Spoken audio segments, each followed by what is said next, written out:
నమస్కారం అండి అందరికీ. Welcome back to my channel. ఈరోజు వీడియో వచ్చేసరికి ఏంటి అంటే, తక్కువ ఖర్చుతో ఈజీగా ప్రిపేర్ చేసుకునే థ్రెడ్ బ్యాంగిల్స్ని అసలు ఎలా మేక్ చేయాలో నేను మీకు ఈ వీడియోలో చూపిస్తానండి. ఈజీ అంటే ఒక 60 రూపీస్లో చక్కగా థ్రెడ్ బ్యాంగిల్స్ని ఎలా ప్రిపేర్ చేసుకోవాలో చూసేద్దాం. అంటే బయట ఆన్లైన్ ప్లాట్ఫామ్లో చూసుకున్నట్లయితే మీకు కాస్ట్ అనేది 300, 400, 250, 300 ఇలా ఉంటుంది కదా. మీ ఓన్గా మీరే ఈ వీడియో చూసి ప్రిపేర్ చేసుకోవచ్చు. అలాగా నేను వీడియోస్ చేసి మీకు అనేది చూపించడం జరుగుతుంది. ఈ వీడియోలో ఏంటి అంటే, నేను ఇంతకు ముందర షార్ట్ వీడియో కూడా తీయడం జరిగిందండి. అది ఏంటంటే purple colour, orange colour short తీశాను. నాకు ఈరోజు 2 సెట్స్ అనేవి ఆర్డర్ వచ్చినాయండి. అంటే పర్పుల్ కలరు, ఆరెంజ్ కలర్ కాకుండా రెడ్ అండ్ వైట్లో ఒక 2 సెట్స్ చేసివ్వండి అని చెప్పేసి ఆ సెట్స్ నేను ఇక్కడ ప్రిపేర్ చేస్తున్నాను. మిడిల్ బ్యాంగిల్ వచ్చేసరికి వైట్లో అల్లమన్నారు. అలాగే సైడ్ బ్యాంగిల్స్ వచ్చేసరికి రెడ్ అల్లమన్నారు. నేను ఈ వీడియోలో ఇవి ఎలా ప్రిపేర్ చేసుకోవాలని కాస్ట్ కూడా చెప్తాను. నేను బేస్ వచ్చేసరికి మట్టి గాజులు యూజ్ చేస్తున్నానండి. ఎందుకంటే మీకు తెలిసిందే, ప్లాస్టిక్ బ్యాంగిల్ 1 కట్, 2 కట్స్ ఇవేవైతే ఉన్నాయో బ్యాంగిల్స్, 1 కట్ అయితే 15 రూపీస్ పడుతుంది. 2 కట్ అయితే 2 కలిపి 15 రూపీస్ అనమాట. హెవీ కాస్ట్ కదండి, అందుకే నేను ఈ మట్టి బ్యాంగిల్స్ని యూజ్ చేస్తున్నాను. ఈ మట్టి బ్యాంగిల్స్ వచ్చేసరికి టోటల్ సెట్ మొత్తం 16 బ్యాంగిల్స్ వచ్చేసరికి 20 రూపీస్లో అయిపోతుంది అనమాట. అందుకే ఈ మట్టి బ్యాంగిల్స్తో నేను ఈ యొక్క థ్రెడ్ బ్యాంగిల్స్ని ప్రిపేర్ చేస్తున్నాను. ఈ మట్టి బ్యాంగిల్స్ మనకి ఈ సెట్కి ఎన్ని కావాలి అంటే, మిడిల్ బ్యాంగిల్ ఒక 4 కావాలి. అలాగే సైడ్కి 2 చొప్పున 4 కావాలి. టోటల్ 8, 8 + 8 16 వరకు పడతాయండి మనకి బ్యాంగిల్స్ అనేవి. ఈ బ్యాంగిల్స్ ఒక 20 రూపీస్లో మనకి రావటం జరుగుతుందనమాట. ఈ బ్యాంగిల్స్ పగిలిపోతాయని చెప్పేసి ఏముండదండి. న్యూ బ్యాంగిల్స్, అలాగే మనం తీసుకున్న బ్యాంగిల్స్ సైజ్ ఏదైతే ఉందో సైజు సేమ్ ఉందనుకోండి, ఇవి బ్యాంగిల్స్ పగిలిపోతాయి అని చెప్పేసి ప్రాబ్లం ఏముండదు. నేను ఇప్పుడు అల్లుతున్నది ఫస్ట్ సైడ్ బ్యాంగిల్ అల్లేసానండి. రెడ్ కలర్ దారం వచ్చేసరికి ఒక 5 రూపీస్ పడుతుంది అంతే. అంటే ఒక దారపు బంతిలో ఒక పావు వంతు పడుతుందన్నమాట. సైడ్ బ్యాంగిల్స్ 2 కదా మనం ప్రిపేర్ చేయడానికి. ఇదండి సెట్. మిడిల్ బ్యాంగిల్లో నేను వైట్ తీసుకున్నాను. అలాగే side 2 red bangles.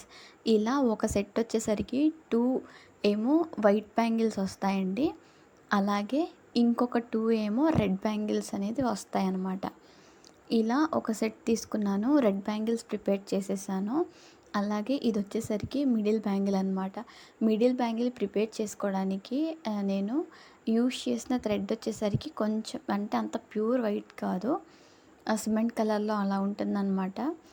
Pure white తీసుకున్న లుక్గానే ఉంటుంది, ఇది కొంచెం షైనీగా ఉంటుందని చెప్పేసి నేను ఇది యూజ్ చేశాను అనమాట. చుట్టూ అంటే 2 లైన్స్ ఏమో స్టోన్ చైన్ అండ్ మిడిల్లో 2 లైన్స్ ఏమో బాల్ చైన్ ఇలా యూజ్ చేశాను అనమాట. ఈ స్టోన్ చైన్ ఉంది చూడండి. ఈ స్టోన్ చైన్ ఏదైతే ఉందో అది మీటర్ వచ్చేసరికి 25 రూపీస్. అలాగే బాల్ చైన్ ఉంది చూడండి మిడిల్లో, అది మీటర్ వచ్చేసరికి 15 రూపీస్, 15 రూపాయలు పడుతుందండి. దీనికి మీటర్ కూడా కొంచెం మిగిలిపోతుంది అనమాట. మీటర్ కూడా పడవు. మీటర్కి ఒక పావంతు వరకు మిగిలిపోతుంది అనమాట ఈ చైన్స్ అనేవి. ఇలా మీరు కాస్ట్ అనేది ఎస్టిమేట్ చేసుకోవచ్చు ఎంత అవుతుంది ఏంటని చెప్పేసి. ఈ బ్యాంగిల్స్ అన్నీ ప్రిపేర్ అయ్యేసరికి కాస్ట్ అనేది 60 రూపీస్ పడుతుంది. బ్యాంగిల్ కాస్ట్ ఒక 20 రూపీస్. అలాగే ఈ స్టోన్ చైన్ ఒక 30 రూపీస్, 50 రూపీస్ పడుతుంది. అలాగే చిన్న చిన్న స్టోన్స్ ఇవి ఏంటంటే పేపర్ చైన్ అనమాట. ఇది 2 లైన్స్, ఒక లైన్ వచ్చేసరికి 10 రూపీస్. నేను 2 లైన్స్ కింద తీసుకున్నాను కాబట్టి 20 రూపీస్. అందులో ఒక 2-3 రూపీస్ పడుతుందేమోనండి అంతే. ఇంకా ఆ చైన్ మొత్తం మిగిలిపోతుంది అనమాట, పేపర్ చైన్ మొత్తం. ఇవి గమ్ము ఇవన్నీ కలిపి ఒక 10 రూపీస్ వేసిన ఇది మొత్తం సెట్ వచ్చేసరికి 60 రూపీస్తో ఫినిష్ అయిపోతుంది. ఈ సైడ్ ఉన్నాయి చూడండి, మధ్యలో ball chain, stone chain use చేసా కదా. సైడ్ బ్యాంగిల్స్ వచ్చేసరికి నేను పేపర్ చైన్ తీసుకొని దాన్ని ఇలా స్క్వేర్ షేప్లో, అంటే 2 లైన్స్ కదా, అలా స్క్వేర్ షేప్లో కట్ చేసుకున్నాను.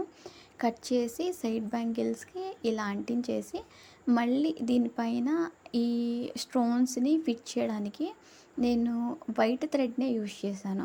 ఎందుకంటే రెడ్ ఏదైతే ఉందో థ్రెడ్, ఆ రెడ్ థ్రెడ్ యూజ్ చేస్తే అంత లుక్ అనేది అనిపించదు.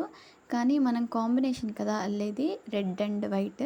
అది హైలైట్ అవ్వడానికి, సైడ్ బ్యాంగిల్స్ అంత డల్‌గా ఉండకుండా షైనీగా కనిపించడానికి ఈ వైట్ థ్రెడ్‌ని మనం యూజ్ చేస్తున్నామనమాట. ఈ వైట్ థ్రెడ్‌ని మనం ఇలా మొత్తం అల్లేసిన తర్వాత గమ్‌తో పర్ఫెక్ట్‌గా అనేది అతికించేసుకోవాలి. ఎక్కడ అనేది లూజ్ అవ్వకుండా, ఊడకుండా గట్టిగా ఫిక్స్ చేసేసేసుకొని అతికించుకోవాలనమాట. ఫిట్టింగ్ మంచిగా ఉంటే ఊడవు. సో, ఇలా అనేది సైడ్ బ్యాంగిల్ ప్రిపేర్ అయిపోయిన తర్వాత మిడిల్‌లో కొంచెం గ్యాప్ ఉంది కదండీ! అక్కడ నేను ఒకేసారి గమ్ అనేది వేసి చిన్న చిన్న స్టోన్స్ ఏవైతే ఉన్నాయో గోల్డ్ కలర్ స్టోన్స్ యూజ్ చేశాను. ఈ గోల్డ్ కలర్ ఏదైతే ఉందో యూజ్ చేసిన తర్వాత స్టోన్స్ లుక్ అయితే చాలా బాగుంటుంది. అంటే హెవీ లుక్ వస్తుందనమాట, డల్‌గా ఉండకుండా. టోటల్ బ్యాంగిల్ ఇదనమాట. సెట్ కూడా నేను మొత్తం ప్రిపేర్ అయిపోయింది కదండీ! ఇది సెట్ అనేది ఇదొక సెట్. అండ్ ఇదొక సెట్. ఒక్కొక్క సెట్ వచ్చేసరికి 70 రూపీస్ అనమాట. సో, ఈ బ్యాంగిల్స్ ఎలా ఉన్నాయో మీరు నాకు కమెంట్ చేసి చెప్పండి. ఇలాంటి మంచి వీడియోస్ మీకు అనేది ముందు ముందు ఇంకా రావాలి అంటే మన ఛానల్‌ని సబ్స్క్రైబ్ చేసుకొని సపోర్ట్ చేయండి. అలాగే ఇంకేమన్నా వీడియోస్ కావాలంటే చెప్పండి. Thank you for watching.